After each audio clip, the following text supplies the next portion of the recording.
তারুণ্যে উদ্দীপ্ত এক যুবক বুধবার রাতে তার কোরআনের ক্লাসে উপস্থিত হলো। পুরো ক্লাস জুড়ে তার উস্তাদ আমাদের নিজেদের উপলব্ধি জ্ঞান দ্বারা আল্লাহকে শুনতে পারা, সেই সাথে আল্লাহর আনুগত্য করা, এই দুই বিষয়ে বর্ণনা করলেন। যুবক ছেলেটি খুবই আশ্চর্য হলো। আসলেই কি আল্লাহ আমাদের সাথে কথা বলেন আর আমাদের বিবেক দ্বারা আমরা তা বুঝতে পারি? ক্লাস শেষে সে ও তার সহপাঠীরা মিলে কফি শপে ঢুকলো। কফির আড্ডায় শুরু হলো ক্লাসের বিষয় নিয়ে আলাপ আলোচনা। আড্ডায় এক একজন তাদের জীবনের গল্পগুলো বলতে শুরু করলো, কিভাবে আল্লাহ তাআলা তাদের জীবনকে বিভিন্ন দিকে পরিচালিত করেছেন সেসব নিয়ে। সেই গল্পগুলোতে হতাশা ছিল, আনন্দ ছিল, হাসি ছিল, ছিল কান্না। তবে জীবনের একটা লম্বা সময় পাড়ি দেওয়ার পর তারা বুঝতে পেরেছে আশা হতাশার এই দলাচল আল্লাহ সুবহানাহু ওয়া তাআলার নির্দেশেই হয়েছে।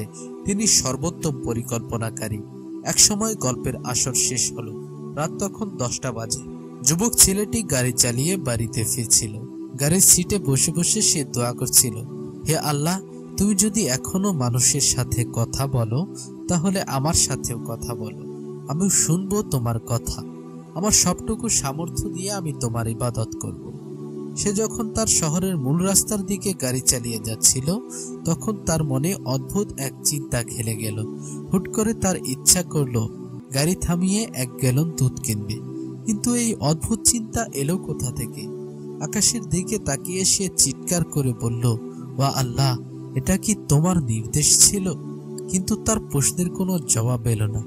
চারপাশ একদম চুপচাপ শুনশান। জবাব না আসুক ধরে নিতে সমস্যা কি? এটা আল্লাহর নির্দেশ।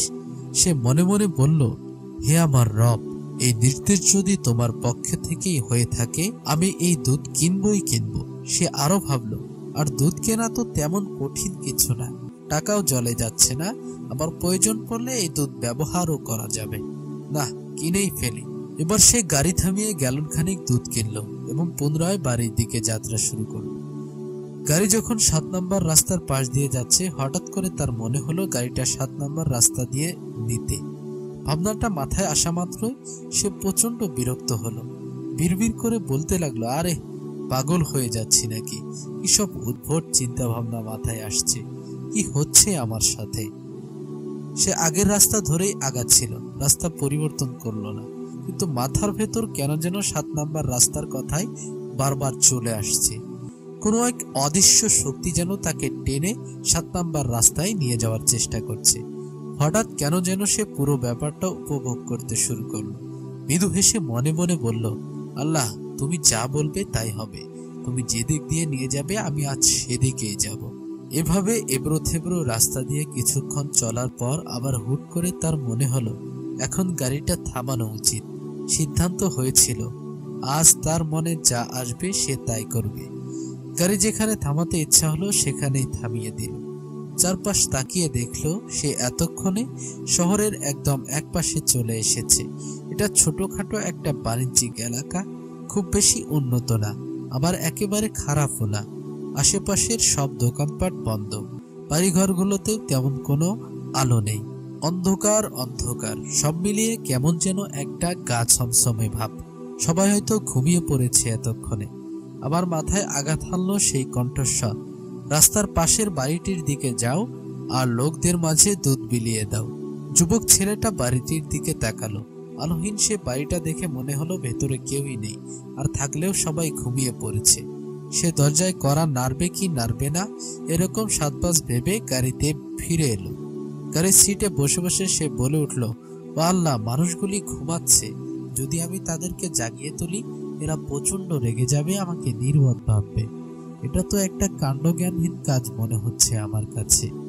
আমার কেন জানি তার কাছে মনে হলো তার এখনই যাওয়া উচিত আর তাদেরকে দুধও দেওয়া উচিত, যা হবার হবে।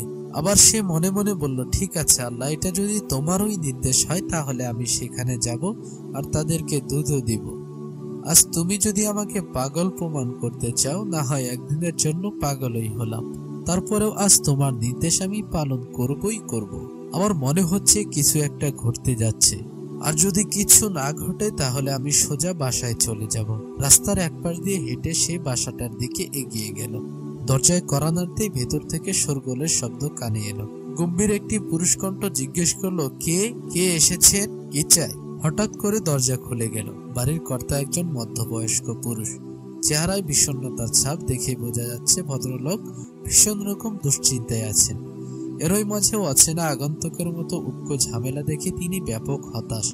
মনে হচ্ছে অদ্ভুত এই আগন্তুক তার দুঃখবোধের মাত্রাটা যেন আরো কয়েক গুণ বাড়িয়ে দিল। ভদ্রলোক বেশ নিরাশ গলায় বললেন, কি আপনি?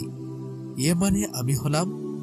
হঠাৎ যুবকের হাতে থাকা দুধের প্যাকেটটির দিকে ভদ্রলোকের নজর গেল। তিনি জিজ্ঞেস করলেন, এটা কি আপনার হাতে? যুবক ছেলেটা বেশ আমতা আমতা করে বলল, মানে কিছু দুধ। ছেলেটা কথা শেষ করতে পারল না। লোকটা দুধের প্যাকেটটা এক প্রকার ছিনিয়ে নিয়ে দৌড়ে ঘরের ভেতর চলে গেল। একজন মহিলাকে দেখা গেল। ভদ্রলোক দুধের প্যাকেট মহিলার হাতে দিতে মহিলা সেটা নিয়ে রান্নাঘরের দিকে ছুটে গেল। সবকিছু এত দ্রুতই হচ্ছিল যে ছেলেটা কিছুই বুঝে উঠতে পারছিল না। হঠাৎ সে খেয়াল করলো ঘরের কোনার অংশটায় একটা মাদুর পাতা আছে। সেই মাদুরে একটি ফুটফুটে বাচ্চা হাত পা ছুড়ে কান্না করছে।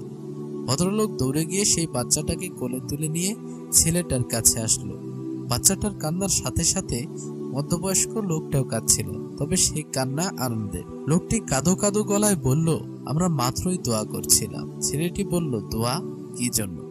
লোকটা শার্টের হাতায় চোখ মুছতে মুছতে বলল, আমাদের এ মাসে অনেক বড় বড় বিল দিতে হয়েছে। হাতে যা অবশিষ্ট টাকা ছিল তাও শেষ হয়ে গেছে। আমাদের সন্তানের খাবারের কোনো দুধ নেই বাড়িতে। ধার দেনায় এত পরিমাণ ডুবে আছি যে কারো কাছে কোনো সাহায্যও পাচ্ছি না। আমার মাসুম বাচ্চাটা দুধের জন্য কান্না করতে করতে প্রাণ ওষ্ঠাগত। ওর কান্না আর সহ্য করতে পারছিলাম না আমি মাত্রই আল্লাহর কাছে দোয়া করছিলাম তিনি যেন আমাকে একটা উপায় বাতলিয়ে দেন, যেন আমরা দুধের ব্যবস্থা করতে পারি। এবার লোকটার স্ত্রী কথা বলে উঠল, বলল, আমি আল্লাহর কাছে চেয়েছিলাম তিনি যেন কোন এক ফেরেশতাকে পাঠিয়ে দেন দুধ সহ। ভাই, আপনি কি ফেরেশতা? ঘটনার আকস্মিকতায় যুবকটি স্তম্ভিত হয়ে গেল। তার মুখ দিয়ে যেন কোনো কথাই বের হচ্ছে না। কি থেকে কিভাবে কি হয়ে গেল ভাবতে যেন সে শিউরে উঠছে। এভাবেও আল্লাহ বান্দার ফরিয়াদ শুনেন? এতটা কাছে তিনি, এতটা। মানিব্যাগে যার টাকা ছিল সবটাই লোকটির হাতে দিয়ে বলল, আশা করি আপনার ধার দেনার কিছুটা হলেও এতে শোধ হবে। লোকটা কৃতজ্ঞ নয়নে তার দিকে তাকিয়ে থাকলো। যখন সে বিদায় নিচ্ছিল তখন তার মানিব্যাগ খালি, কিন্তু বুক ভরে সে নিয়ে যাচ্ছে আল্লাহর প্রতি অগাধ বিশ্বাস আর সাক্ষী হয়ে যাচ্ছে রহমানুর রহিমের ভালোবাসার অনুপম দৃষ্টান্তের।